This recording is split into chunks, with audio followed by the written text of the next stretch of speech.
Este último tiempo estuve leyendo el libro de los Salmos y como toda la palabra de Dios, el libro de los Salmos contiene una riqueza extraordinaria.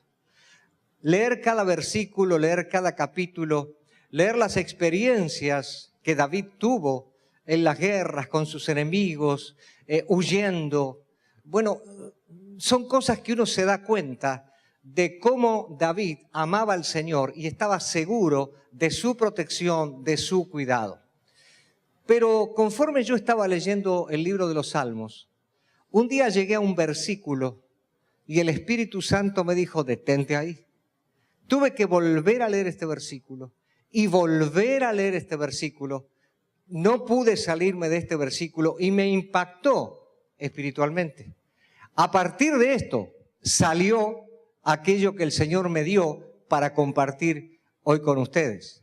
Entonces, este versículo, busquen en su Biblia, por favor, y lo voy a leer en la versión Reina Valera.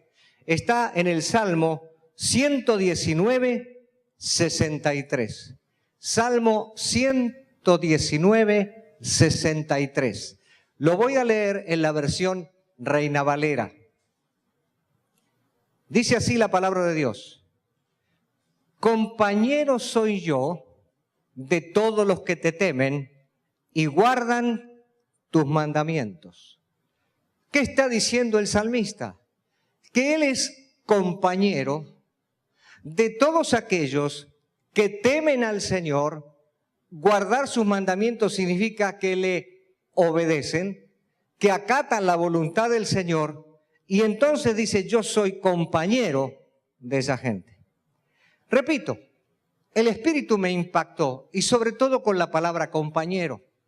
Y yo pensé en esta palabra compañero, cómo nosotros usamos esta palabra todos los días. Yo tengo un compañero de trabajo, ¿verdad? Hay compañeros de trabajo. Los chicos y los jóvenes dicen, tengo compañeros de escuela, de colegio, de universidad. Podemos tener compañeros en los deportes, podemos tener compañeros circunstanciales en algún viaje. Es decir, hay muchas maneras donde nosotros podemos reconocer que tenemos compañeros. Ahora bien, algunos compañeros, como dije, son circunstanciales. Alguna de esta gente nunca la volvemos a ver. Pero en otros casos, esos compañeros se vuelven como amigos, ¿no? Porque a veces pasa en los trabajos, no solamente la persona es un compañero o una compañera, sino que con el tiempo se hacen amigos. Pero bien, en definitiva yo dije, bueno, la palabra compañero no es muy trascendente. Porque esos compañeros cuando terminan la labor, cada uno se va a su casa, cada uno tiene sus intereses, cada uno tiene sus negocios, sus preocupaciones. Son compañeros, nada más. Pero aquí la palabra compañero está utilizada en una forma diferente a como habitualmente nosotros estamos acostumbrados a catalogarla. Yo me fui al hebreo original para leer el significado de la palabra compañero, que es la palabra que el salmista está utilizando aquí. Cuando él dice, yo soy compañero de todos los que temen al Señor y guardan sus mandamientos, el salmista define la palabra compañero y en el hebreo original dice así, compañero, un amigo, acompañante o socio. Alguien que se unió a otra persona y tiene comunión con ella, por eso está asociada. Es más, la idea se extiende a personas que se aman y tienen un propósito en común. Cambió, ¿verdad? Del significado habitual que nosotros le damos a compañero, en el hebreo original y como escribe el salmista y utiliza la palabra compañero, es totalmente diferente. No es alguien circunstancial, no tiene que ver con el trabajo, no tiene que ver con la escuela. Dice que es un socio. Esto es muy fuerte, ¿verdad? Dice que es un amigo. Dice que es alguien que está unido a la otra persona. Es más, que se aman profundamente y tienen un propósito en común. Esto cambia toda la manera de leer este versículo. El salmista dice, yo me he definido, yo soy compañero, asociado, estoy unido y tengo un propósito común con las personas que temen el nombre del Señor y que además le obedecen. Aquí hay una determinación y una definición notable. En nuestro ámbito natural, yo digo compañero a cualquier persona, pero en este ámbito del cual habla el salmista, esto es mucho más serio. Ahora bien, cuando él habla de los que temen al Señor y que guardan sus mandamientos, ¿qué está diciendo? Yo me asocié con todos aquellos que reverencian al Señor, que honran al Señor, que le dan toda la gloria al Señor, que tienen respeto por el Señor. Esto cambia. Porque entonces empezamos a entender lo que significa el temor de Dios. Y cómo esos compañeros están asociados, están unidos y tienen un propósito en común porque hay algo que los une, se llama temor de Dios. Esto es sumamente importante que lo tomemos en cuenta para darnos cuenta de hacia dónde nos quiere llevar el Señor en este día. Efectivamente, hoy voy a hablar del temor de Dios. Hace algunos años yo prediqué un mensaje titulado Temor que libera. En algunos lugares lo escucharon. Es más, gente que me está viendo en este momento en las iglesias, yo prediqué este mensaje, Temor que libera. El tema de hoy es el mismo, pero el contenido y el desarrollo es absolutamente diferente. El título de este mensaje es Una compañía temerosa de Dios. Y ustedes se preguntarán, ¿qué es eso? Una compañía temerosa de Dios. No lo voy a aclarar ahora. Conforme vayamos desarrollando el tema, vamos a entender quién es esa compañía y de qué se trata esta compañía temerosa de Dios. Soy consciente de que el tema del temor de Dios no es un tema popular. No creo que en muchas iglesias se esté predicando con énfasis lo que significa el temor de Dios. Desconozco las razones por las cuales los ministros del Señor quizá no traten enfáticamente este tema. Puede ser un tema incómodo o la gente asocia temor natural con temor de Dios, algunos pueden asustarse y bueno, quizá haya otro tipo de mensajes más positivos que edifiquen la vida de la gente. ¿Saben? Si esto es así, es un error, porque la Biblia, desde que empieza hasta que termina, habla del temor de Dios. Es muy importante saber qué es el temor de Dios, en qué consiste este temor de Dios. ¿Por qué? Porque es uno de los principios de vida más importantes que Dios ha tomado en cuenta. Es un principio de vida espiritual y de vida práctica, el temor de Dios. Y si nosotros nos ponemos del lado de Dios y vemos la importancia que Dios le da a temerle a Él, porque eso trae resultados benéficos, entonces pararemos en el camino de la vida y diremos, Señor, voy a revisar por qué tú me pides que te tema. Ahora bien, no es fácil definir el temor de Dios y no lo voy a definir, simplemente voy a mencionar algunas palabras y frases que por la lectura de la palabra de Dios estoy deduciendo para poder analizar lo que significa el temor de Dios. Darle honra y honor, honrar su majestad. La palabra majestad significa grandeza, dignidad y admiración, respetarlo, darle toda la gloria que Él merece, obedecerlo, amarlo sinceramente, reverenciarlo, rendirle adoración, discernir su santidad y tener miedo de ofenderlo. Creo que lo que estamos diciendo basta y sobra para entender la importancia del temor de Dios. Y es importante esto que estamos diciendo, porque en estos tiempos donde la gente está desenfrenada, donde la gente no tiene temor de nada y de nadie, aunque tiene otro tipo de temores, donde los principios y los valores se están deshaciendo, la Iglesia de Jesucristo comience a vivir en el temor de Dios para enseñarle a la sociedad allá afuera cómo se vive en el orden de Dios. Bien. Creo que nosotros estamos más familiarizados con el tema de la presencia de Dios, o el amor de Dios, o el amor a Dios, que con el tema del temor de Dios. Pero ¿saben qué? Todo esto que dije está asociado. Cuando hay temor de Dios, hay amor a Dios. Y cuando hay amor a Dios, hay temor de Dios. Y donde está la presencia de Dios, hay temor de Dios.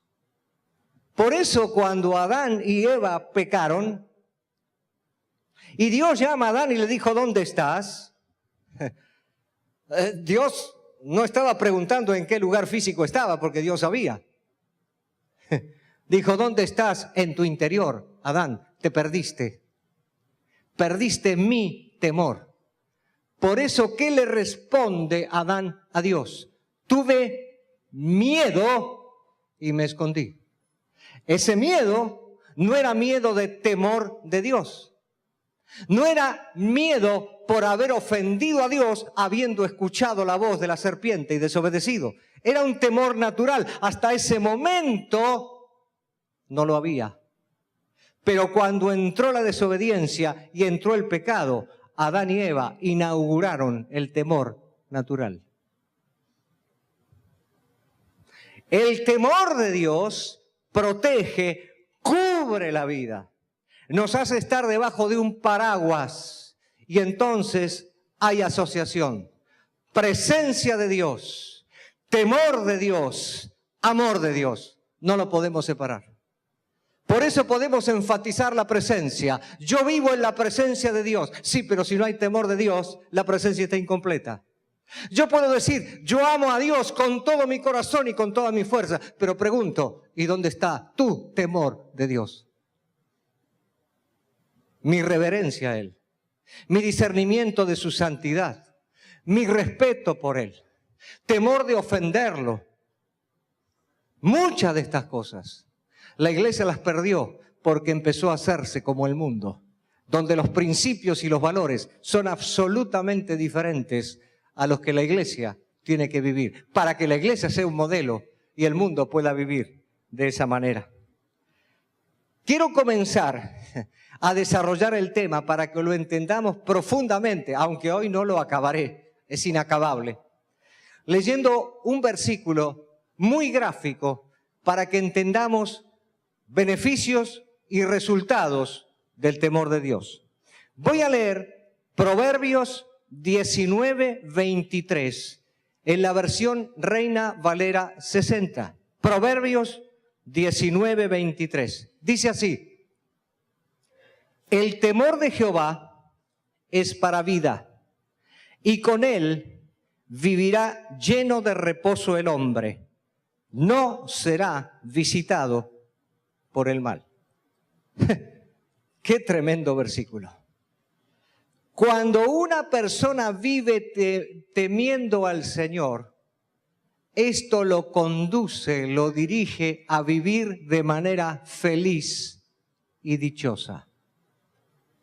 ¿Que hay muchos problemas afuera? ¿Que hay muchas circunstancias afuera? Claro que sí, y no las vamos a eliminar. Pero cuando un hombre, cuando una mujer que conoce al Señor vive bajo su temor, Hay una plataforma sobrenatural en la que está parado para saber que con ese temor de Dios hay una vida plena, hay una vida feliz y dichosa y, como dice aquí, lleno de reposo. No porque las circunstancias cambien, pero la persona está cambiada por dentro. Esto es trascendente poder verlo. ¿Saben? Este mundo no tiene solución.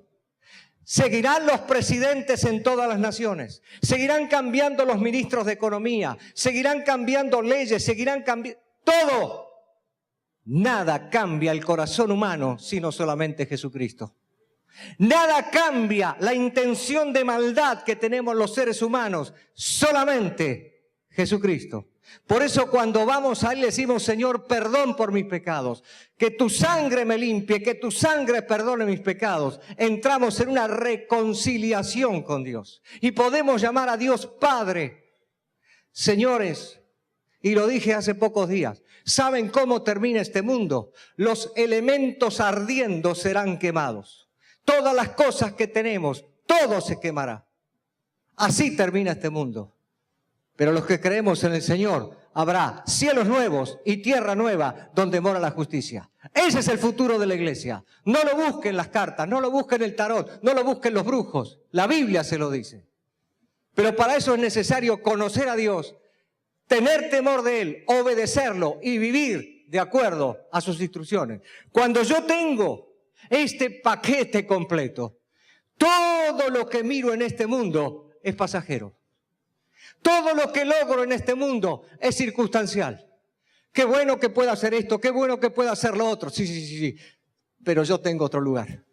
Mi destino final no es esta tierra, es cielos nuevos y tierra nueva. Cuando yo miro de esa forma, estoy mirando como Dios mira.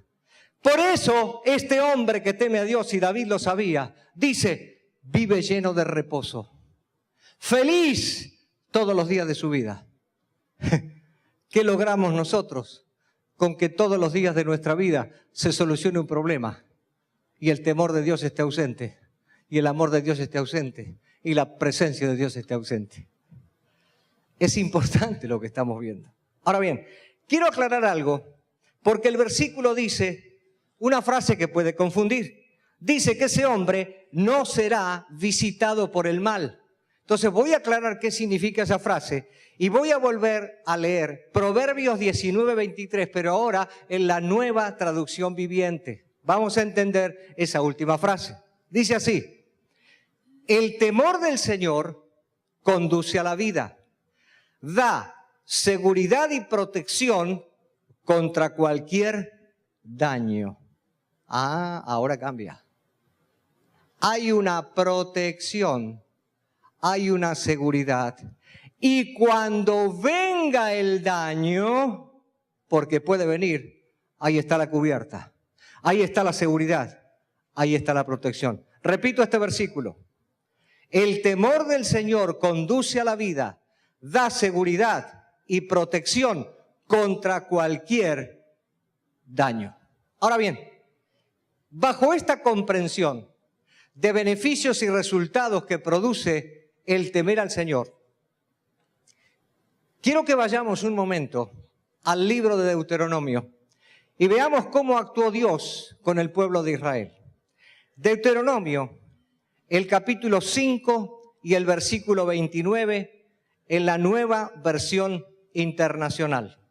Dice así: ojalá su corazón esté siempre dispuesto a temerme y a cumplir todos mis mandamientos, para que a ellos y a sus hijos siempre les vaya bien. Dios está hablando del pueblo de Israel y le está diciendo a su siervo Moisés: Moisés, el anhelo de mi corazón, el propósito mío para con el pueblo de Israel es que siempre esté dispuesto a temerme y a cumplir todos mis mandamientos. Fíjense la asociación: temer a Dios y obediencia. Es infaltable esta asociación y la vamos a ver en cada pasaje. Si hay temor de Dios, hay obediencia. Preguntémonos entonces, ¿qué pasa cuando estamos siendo desobedientes? No hay temor de Dios. Muy bien, Dios le dice a Moisés, el anhelo de mi corazón es que este pueblo viva temiéndome y cumpla mis mandamientos. Mire el resultado. Para que a ellos y a sus hijos siempre les vaya bien.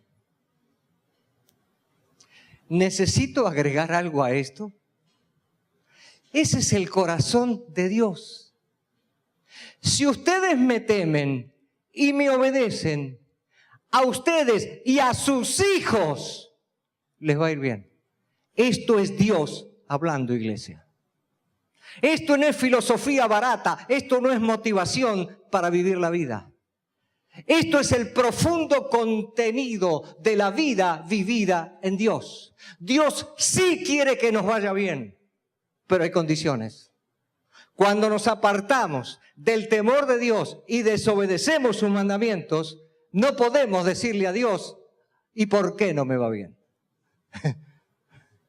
Dios quiere que nos vaya bien. Dios tiene principios. Y qué bueno que es lo que estamos viendo en este día.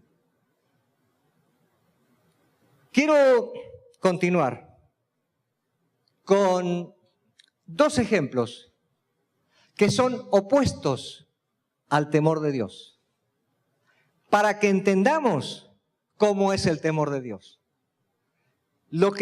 A lo que me voy a referir es antitemor de Dios. Estos dos ejemplos nos van a servir para ver qué significa el temor de Dios. Recordamos al pueblo de Israel. Dios lo libera de Egipto. Recuerden que el pueblo estuvo 430 años en Egipto, pero cuando estaban por salir de Egipto, no salieron así como esclavos. Le pidieron joyas y ropa a los egipcios. Y Dios dijo, 430 años de esclavos, no se preocupen. Yo les voy a mostrar que a ustedes les va a ir bien. Y le pedían a las egipcias joyas y ropa. Y les dieron joyas y ropa. Ese es Dios. Y salieron de esa manera de Egipto. El pueblo empezó a caminar por el desierto. Y claro, tenían que ir a la tierra prometida, la tierra de Canaán, la tierra que Dios les había dado. Y saben que para guiarlos por el camino, de día, sobre su cabeza, una columna de nube. Y de noche, sobre su cabeza, una columna de fuego. Es decir, para caminar en el desierto, ellos tenían que levantar la vista, ver las columnas de nube o de fuego y decir, ahí está Dios guiándonos. Ese es Dios, que nunca nos abandona. Y hoy tenemos el Espíritu Santo que nos guía a toda la verdad. El pueblo marchaba, pero ustedes saben lo que pasaba. Cuando había algún inconveniente, ¿qué pasaba con el pueblo? Se olvidó de las joyas, se olvidó de la ropa, se olvidó de la columna de fuego, se olvidó de la columna de nube, se cansaron del maná y empezaron a rebelarse y a renegar contra Dios. ¿Sí o no? Sí. Yo me pregunto, aquel pueblo que vio todas estas maravillas de Dios, a quien Dios le dijo, témanme, témanme, que mi temor esté sobre ustedes.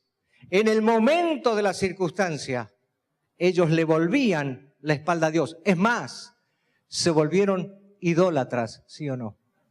Pregunto, ¿está el temor de Dios ahí? No está. Tengamos cuidado de no repetir lo mismo. Pero bien, algo más. Aarón y sus hijos fueron sacerdotes para Dios, designados por él. En una ocasión, Dios llama a Moisés a subir con él al monte, porque le iba a entregar la ley que se grabaron en las tablas de piedra. Moisés sube y abajo en el valle queda todo Israel con el sacerdote Aarón y sus dos hijos. El pueblo un día se cansó. Moisés tardaba. ¿Qué estará haciendo Moisés con Dios? ¿Por qué tarda tanto? Entonces no tiene mejor idea que decirle al sacerdote Aarón, Aarón, no sabemos qué pasó con Moisés, ¿bajará, no bajará? Mira, tenemos necesidad de adorar. Entonces, por favor, a ver, ¿por qué no nos haces un Dios para que lo adoremos? Y mire lo que hace Aarón. Le dijo, denme zarcillos de oro, denme cosas de oro, metales. Y dice la palabra de Dios, ahí está en Éxodo 32, que él empezó a darle forma con un cincel. Y salió un becerro, que en otras traducciones lo llama toro. Y entonces ahí estaba todo Israel adorando al toro, adorando al becerro. Es más, Aarón le dijo, estos son los dioses que los sacaron a ustedes de Egipto. ¿Ustedes se imaginan un sacerdote de Dios haciendo esto? Moisés baja de hablar con Dios, oye ruido y dice, ¿qué está pasando aquí? Porque el pueblo estaba danzando y haciendo fiesta alrededor del becerro. Moisés baja y dice, ¿pero qué es lo que está pasando acá? ¿Sabe lo que le dice el sacerdote Aarón a Moisés? Moisés, tú conoces al pueblo. Este pueblo así es. Este pueblo no va a cambiar. Me pidieron, como tú tardabas, que les fabricara, y bueno. Y dice, entonces, mire lo que dijo. Yo tomé todos estos metales, los arrojé al fuego y salió este toro. Mire, me estoy llenando de ira santa conforme digo esto. Ese sacerdote de Dios es un desfachatado, es un irreverente, ¿o no? Si Dios te designó sacerdote y a tus hijos, y sabes que Moisés, el siervo de Dios, está hablando con Moisés, y va a traer, con Dios, y va a traer las tablas de piedra, que entre paréntesis, cuando Moisés escuchó eso, arrojó las tablas de piedra y se rompieron, recuerda, porque el hombre estaba indignado.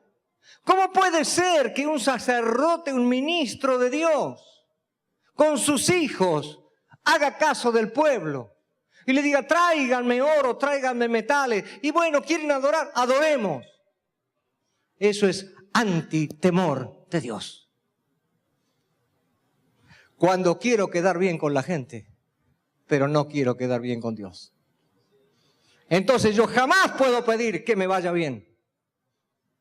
Nos estamos dando cuenta que hay algo en el corazón. Nos estamos dando cuenta que hay una hipocresía. Nos estamos dando cuenta que hay un fingimiento porque no hay temor de Dios. Estos son dos ejemplos contrarios a lo que es el temor de Dios. Un ejemplo más. Ahora me voy al Nuevo Testamento. Siglo I. La iglesia comienza a tomar forma. Se convierte en 5.000, se convierte en 8.000. Y dice Hechos 2, que ninguno tenía ninguna necesidad, porque los que tenían propiedades las vendían. Y el producto de eso lo ponían a los pies ¿de quién? De los apóstoles. Y con todo eso, los apóstoles administraban el dinero para que no hubiera ningún necesitado. Esa es la vida de amor y de comunidad de la iglesia. Pero un día, Ananías y Zafira, que se desviaron de la integridad, de la sinceridad y del propósito común de bendecir a todos los hermanos para que no haya necesidad, dijeron, bueno, nosotros podemos hacer algo. Tenemos un campito, tenemos una propiedad, vamos a venderlo, vamos a ir al apóstol Pedro y le vamos a decir que lo vendimos. Pero oye, Ananías, Zafira, no, vamos a quedarnos con una parte. No donemos todo. ¿Está entendiendo, no? Y entonces van al apóstol Pedro Mira a nosotros aquí, como todos los hermanos. Y Pedro dice, mentirosos. Bueno, hago corta la historia. Primero fue Ananías y después fue la mujer Zafira. Pedro le dijo, ustedes están mintiendo al Espíritu Santo. ¿Qué pasó? ¿Qué pasó? Cayeron muertos al piso.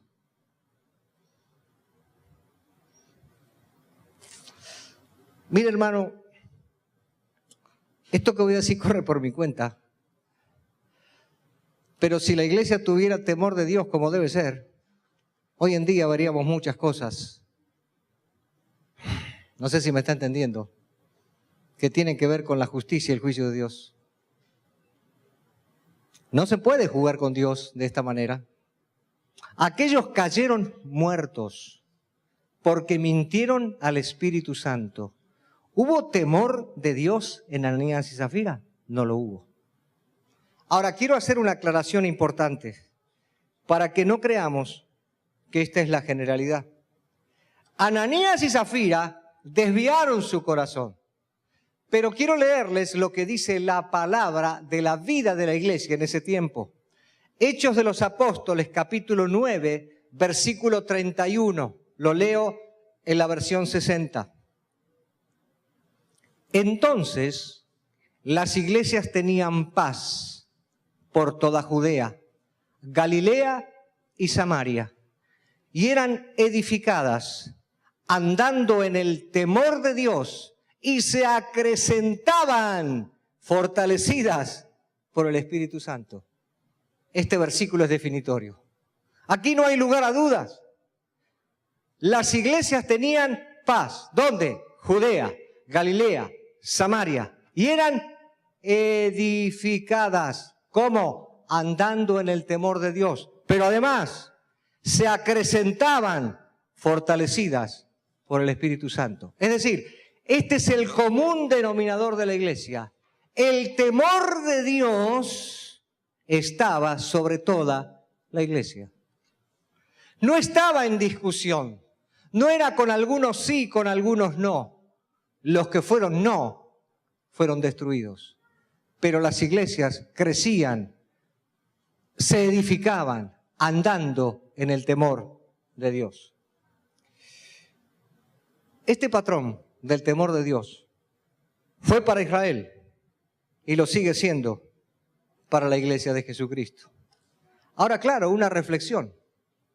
¿Qué está pasando hoy con la iglesia de Jesucristo? ¿Está viviendo en el temor de Dios? ¿Estamos viviendo nosotros en el temor de Dios? Miren, señales, maravillas, milagros, sanidades, restauración de matrimonios, negocios que se concretan. Todo este tipo de cosas, la iglesia los puede ver y los va a seguir viendo, porque es parte de lo que Dios da. Pero me pregunto, ¿qué hacemos con todo este tipo de señales, maravillas y milagros si no hay temor de Dios? Entonces cabe la reflexión. Yo, como persona, ¿estoy viviendo bajo el temor de Dios? ¿Mi familia está viviendo en el temor de Dios? Esto es muy importante para los jefes de familia y para los que no, las mujeres que no tengan esposo. Hablen esto con sus hijos. ¿Qué pasa con nosotros los ministros? Apóstoles, profetas, evangelistas, pastores, maestros, ¿estamos viviendo bajo el temor de Dios? ¿Dónde está la lealtad? ¿Dónde está la integridad? Claro, yo puedo discernir que cuando yo como ministro no tengo integridad, no estoy bajo el temor de Dios, porque no puedo yo asociar la falta de integridad al temor de Dios, porque Dios siempre conjuga con la sinceridad. Pero ¿qué es lo que está pasando? ¿Qué es lo que qué mensaje le estamos dando a Dios? yo te sirvo, yo hago muchas cosas, yo te amo, yo vivo en tu presencia. Y Dios dice, ¡ey! ¿Y el temor? Aarón era un ministro, falló. Por eso es importante el día de hoy lo que estamos hablando. Y lo que estamos hablando en la presencia de Dios va a hacer que la iglesia viva de acuerdo a lo que Dios quiere. La honestidad, la lealtad, la integridad, el decir la verdad, no importa lo que pase. El no tener una doble cara o una doble vida. Eso es lo que a Dios le agrada. Y es parte del temor de Dios. El mundo nos va a bombardear para que no vivamos así. Pero así le está yendo. Nosotros no podemos vivir de esa manera. Porque entonces no podremos reclamar absolutamente nada de parte de Dios. Porque Dios no está obligado a darnos ningún tipo de beneficio en este sentido. Necesitamos levantarnos para restaurar una compañía temerosa de Dios. ¿Sabe quién es esa compañía? La iglesia. Nosotros. Nosotros somos esa compañía porque somos compañeros, socios, miembros los unos de los otros, unidos en un mismo propósito. Nos amamos porque la misma sangre nos une. Esta es la compañía temerosa de Dios. Esta es la iglesia que viviendo bajo el temor de Dios va a empezar a pisar fuerte con una benéfica influencia para el mundo que nos rodea. Quiero destacar algunas otras cosas de la palabra de Dios y vamos a leer ahora Deuteronomio el capítulo 6, versículos 1 al 13. Deuteronomio 6, 1 al 13 y finalmente el 25. Y también lo leo en la versión Reina Valera 60. Deuteronomio 6, 1 al 13 y después el 25.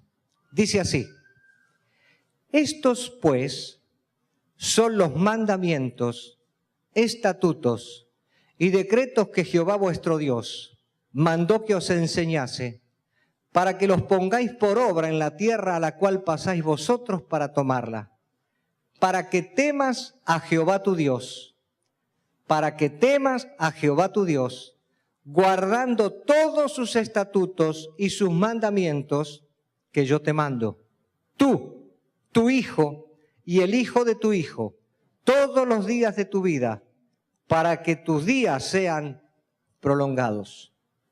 Oye pues, oh Israel, y cuida de ponerlos por obra, para que te vaya bien en la tierra que fluye leche y miel, y os multipliquéis como te ha dicho Jehová, el Dios de tus padres. Oye Israel, Jehová nuestro Dios, Jehová uno es. Y amarás a Jehová tu Dios de todo tu corazón y de toda tu alma y con todas tus fuerzas. Y estas palabras que yo te mando hoy estarán sobre tu corazón. Y las repetirás a tus hijos y hablarás de ellas estando en tu casa y andando por el camino y al acostarte y cuando te levantes. Y las atarás como una señal en tu mano y estarán como frontales entre tus ojos. Y las escribirás en los postes de tu casa y en tus puertas. Cuando Jehová tu Dios te haya introducido en la tierra que juró a tus padres, Abraham, Isaac y Jacob, que te daría, en ciudades grandes y buenas que tú no edificaste, y casas llenas de todo bien que tú no llenaste, y cisternas cavadas que tú no cavaste, viñas y olivares que no plantaste, y luego que comas y te sacies, cuídate de no olvidarte de Jehová, que te sacó de la tierra de Egipto, de casa de servidumbre. A Jehová tu Dios temerás, y a Él solo servirás. Y ahora el versículo 25, por favor. Y tendremos justicia, cuando cuidemos de poner por obra todos estos mandamientos delante de Jehová nuestro Dios, como Él nos ha mandado. Hasta aquí nomás. Qué tremendo pasaje, ¿verdad? Otra vez la asociación. El Señor dice, témanme. Y después le dice, ámenme. No se puede separar. Temor de Dios y amor de Dios o amor a Dios no se pueden separar. Cuando hay lo uno, hay lo otro. Jamás podré decir, Señor, te amo, si yo no le temo. Porque el resultado de las dos cosas es obediencia. Temor de Dios y amor de Dios o amor a Dios es obediencia. Pero me llama la atención cómo termina el versículo 25. Dice, y tendremos justicia. Luego de decir todo lo que dice el Señor para que les vaya bien en la tierra que les había prometido, dice, y tendremos justicia. ¿Cuándo? Cuando obedezcamos al Señor. Aquí hay otro resultado. Temor de Dios, amor de Dios, obediencia, justicia. ¿Qué es el reino de Dios? Justicia. Y tendremos justicia, pero solo cuando hayamos visto todas las condiciones anteriores. La iglesia está para representar el reino y su justicia. Este es un privilegio para nosotros. El temor de Dios no se conoce afuera, pero si la iglesia teme a Dios, se conocerá afuera. Si la iglesia ama a Dios, se conocerá afuera. Si obedece al Señor, se verá afuera y comenzará a establecerse la justicia que a veces tanto reclamamos. Este es un patrimonio de la iglesia que teme al Señor y que honra su nombre.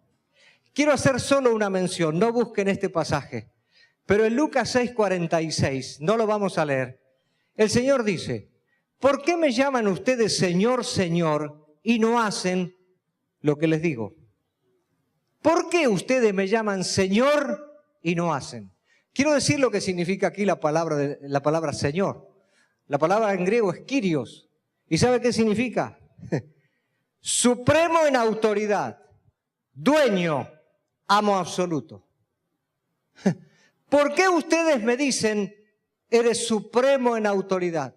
¿Por qué ustedes me dicen, eres mi amo absoluto o eres mi dueño si no hacen lo que digo? Ahí está hablando de la falta de temor de Dios.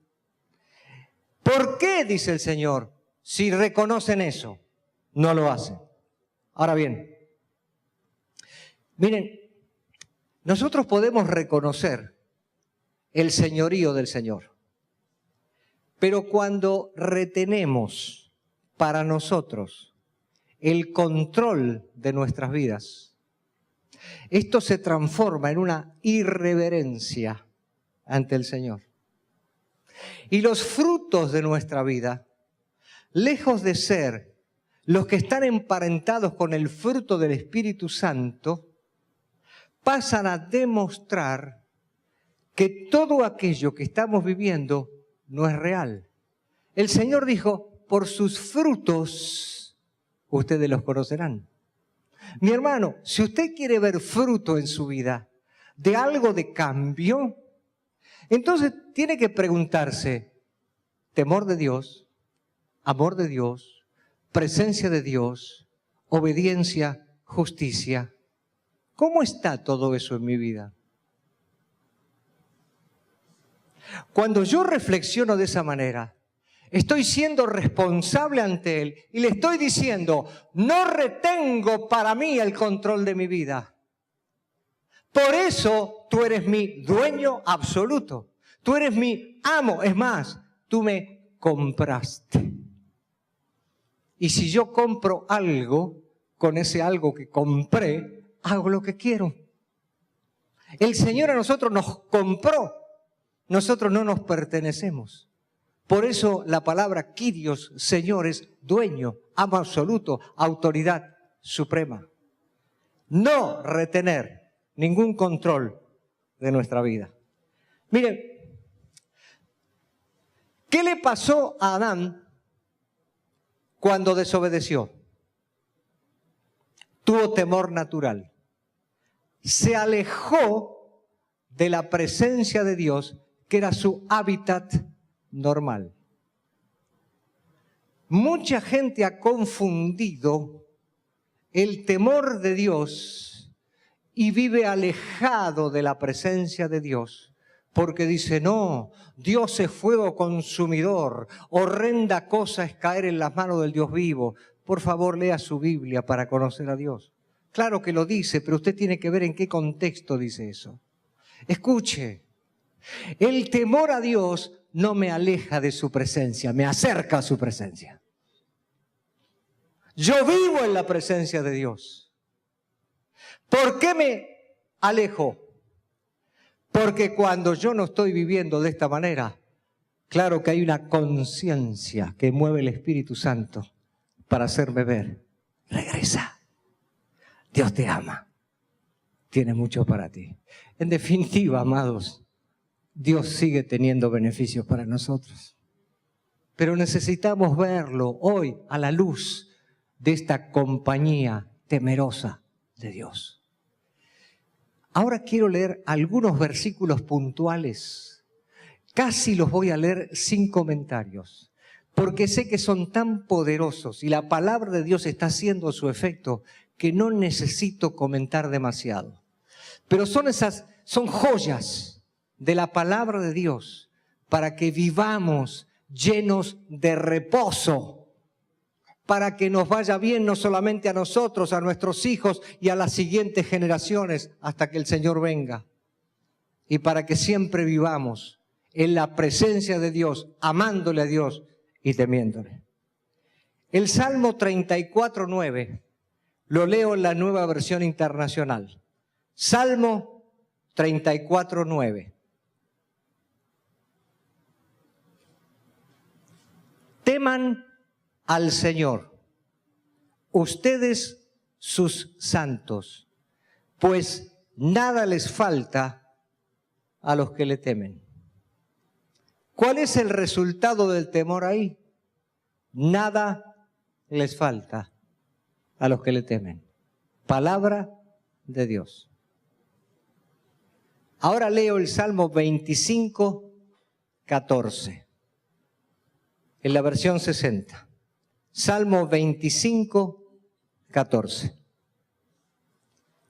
La comunión íntima de Jehová es con los que le temen, y a ellos hará conocer su pacto. La comunión íntima. ¿Se acuerda de la palabra compañero? La comunión íntima del Señor es con los que le temen. Y a ellos les revela la profundidad del pacto. Luego, Salmo 112, versículos 1 y 2, también en la versión 60. Salmo 112, 1 y 2. Bienaventurado el hombre que teme a Jehová y en sus mandamientos se deleita en gran manera. Su descendencia será poderosa en la tierra. La generación de los rectos será bendita. Gloria al Señor. Su descendencia será ¿qué? Poderosa en la tierra. Y esta generación de rectos será bendita. Se dice bien de esta generación. Ahora, el Salmo 128, versículos 1 al 4, lo voy a leer en la Nueva Traducción Viviente. Salmo 128, 1 al 4, Nueva Traducción Viviente, dice así. Qué feliz es el que teme al Señor, todo el que sigue sus caminos. Gozarás del fruto de tu trabajo. Qué feliz y próspero serás.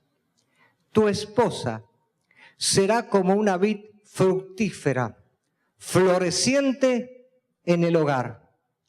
Tus hijos serán como vigorosos retoños de olivo alrededor de tu mesa. Esa es la bendición del Señor para los que le temen. Queridos, necesito agregar algo a esto. Dios es amor y Dios es bueno. Proverbios capítulo 8, versículo 13. Lo leo en la Biblia al día. Si alguien respeta a Dios y le teme, odiará el mal, porque la sabiduría detesta el orgullo, la arrogancia, la corrupción y el engaño de toda clase. No, este versículo tiene demasiado. Si alguien respeta a Dios y le teme, dice, odiará el mal. No dice, se alejará del mal, que es un hecho. No dice, no verá con buenos ojos el mal. Dice, odiará el mal. Es una palabra fuerte. El que teme a Dios odia el mal. Nunca se asocia con el mal, lo odia. Pero dice que la sabiduría detesta el orgullo, la arrogancia, la corrupción y el engaño de toda clase. Y estas 4 cosas están asociadas a la falta de temor de Dios. Porque alguien que teme a Dios detestará el orgullo, la arrogancia, la corrupción y el engaño de toda clase. Otro más en Proverbios 10:27, Nueva Versión Internacional. El temor del Señor prolonga la vida, pero los años del malvado se acortan. Profundo. El temor del Señor prolonga la vida, pero los años del malvado se acortan. Ahora leo Proverbios 22:4, Nueva Versión Internacional. Recompensa de la humildad y del temor del Señor son las riquezas, la honra y la vida. Hay una recompensa, hay una paga para la humildad y el temor del Señor. ¿Cuáles son? Riquezas, honra y vida. Uno más. Eclesiastés, el capítulo 8, versículos 12 y 13, la primera parte en la Nueva Traducción Viviente. Sin embargo, aunque una persona peque 100 veces y siga gozando de muchos años de vida, yo sé que les irá mejor a los que temen a Dios. Los malvados no prosperarán porque no temen a Dios. Voy a repetir este versículo. Sin embargo, aunque una persona peque 100 veces y siga gozando de muchos años de vida, yo sé que les irá mejor a los que temen a Dios. Los malvados no prosperarán porque no temen a Dios. Amados, estos son algunos de los beneficios y resultados del temor del Señor.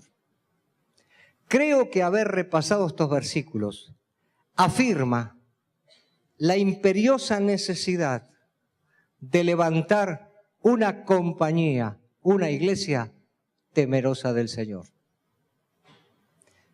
Cuando esto existe, entonces nosotros sabremos que el mundo estará siendo impactado por lo que la iglesia predica. Nosotros somos parte de esa compañía. Nosotros tenemos el privilegio de ser parte de esa iglesia que teme a Dios y que quiere vivir de acuerdo a su voluntad. Y sé que hay hermanos nuestros en todo el mundo que están levantando su voz diciendo, queremos estar discerniendo la santidad de Dios. Queremos honrarlo, respetarlo, reverenciarlo. No queremos vivir vidas falsas, hipócritas. Y hoy nos estaremos uniendo a muchos hermanos en el mundo a nivel espiritual para declarar esa compañía temerosa de Dios. Quiero leer un versículo final antes de orar. Dice Eclesiastés capítulo 12, versículos 13 y 14 en la versión 60. Escúchenlo, por favor. El fin de todo el discurso oído es este: teme a Dios y guarda sus mandamientos, porque esto es el todo del hombre. Porque Dios traerá toda obra a juicio, juntamente con toda cosa encubierta, sea buena o sea mala. Lo repito. El fin de todo el discurso oído es este: teme a Dios y guarda sus mandamientos, porque esto es el todo del hombre. Dios traerá toda obra a juicio, juntamente con toda cosa encubierta, sea buena o sea mala. Me llamó mucho la atención cuando dice, porque esto es el todo del ser humano. Teme a Dios y obedécelo. ¿Por qué? Porque este es el resumen final de la vida de los seres humanos. Queridos, hemos sido justificados, hemos sido redimidos, hemos sido santificados y apartados para Dios. Tenemos la bendita promesa y esperanza de estar para siempre con Él. Pero que los días que vivamos en este mundo sea en la presencia de Dios, temiendo a Dios, amándole exclusivamente, porque no hay cosa ni persona que lo reemplace. Por eso el autor de Eclesiastés dice, si tengo que darle un final a este discurso, esto es simple. Hay que temer a Dios y obedecerlo. ¿Sabe qué dice otra versión? En lugar de esto es el todo del hombre, dice, porque eso es ser hombre. Porque eso es ser hombre. Es profundo. Nosotros hoy nos levantamos como una compañía temerosa de Dios, como ese nuevo hombre, Iglesia de Jesucristo, para decir, Señor, determinamos vivir como una compañía, como una iglesia temerosa de ti. Yo le invito a que en su casa repase todos estos pasajes. Dese cuenta de la profunda riqueza y todo lo que está en el corazón del Señor, porque Él anhela que podamos vivir vidas llenas de reposo, con esposas e hijos que fructifican, que son como plantas. Eso es lo que Dios quiere. ¿Sabe qué está pasando allá afuera? Escuche, a usted y a mí el mundo nos va a marchitar si seguimos haciéndole caso al sueño americano y a todo lo que nos proponen. Nos va a marchitar. Pero cuando vivimos bajo el temor de Dios, estaremos florecientes. Estaremos diciendo, Señor, vivo lleno de reposo, para que otros conozcan también quién eres tú. Quiero que nos pongamos de pie. A todos los que en este momento están viendo y escuchando este mensaje, les invito a que nos pongamos de pie, porque vamos a orar, declarándonos una compañía, iglesia, temerosa del Señor, que vive voluntariamente, dispuesto en hacer la voluntad del Señor. Oremos. Señor, te damos gracias, porque tu palabra es muy clara con relación a los principios con los cuales cada uno de nosotros tenemos que vivir.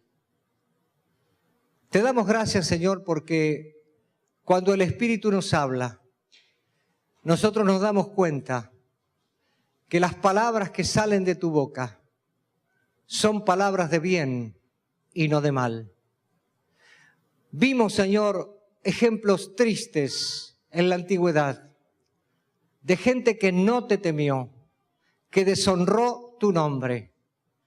Simplemente, Señor, vimos esos ejemplos porque no queremos repetir esa historia. Queremos vivir como la iglesia vivía en el siglo I, en el temor tuyo, amándote por encima de todas las cosas, sabiendo quién eres tú. Señor, hoy nos estamos levantando como una compañía temerosa tuya. El salmista dijo, compañero soy de todos aquellos que temen tu nombre y te obedecen. Nosotros como Iglesia de Jesucristo decimos, estamos unidos en el mismo amor, en la misma comunión para decretar y declarar que te tememos, que te obedecemos y que es un deleite hacer tu voluntad. Le decimos no a la corrupción, no a la mentira, no a la deslealtad, no a la falta de integridad, no a todas aquellas cosas que ensucian y estorban el progreso del Evangelio y deshonran tu nombre.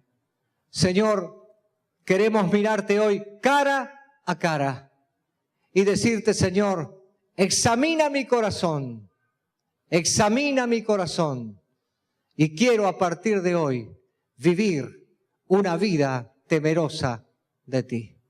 Señor, oramos en este lugar con muchos hermanos nuestros, pero Señor, oramos con la Iglesia de Jesucristo que en el mundo quiere vivir de esta manera, que está cansada de la frialdad, que está cansada de compartir con el sistema corrupto, que está cansada del fingimiento y de la hipocresía y que quiere vivir en el marco de la verdad tuya, haciendo aquellas cosas que a ti te agradan.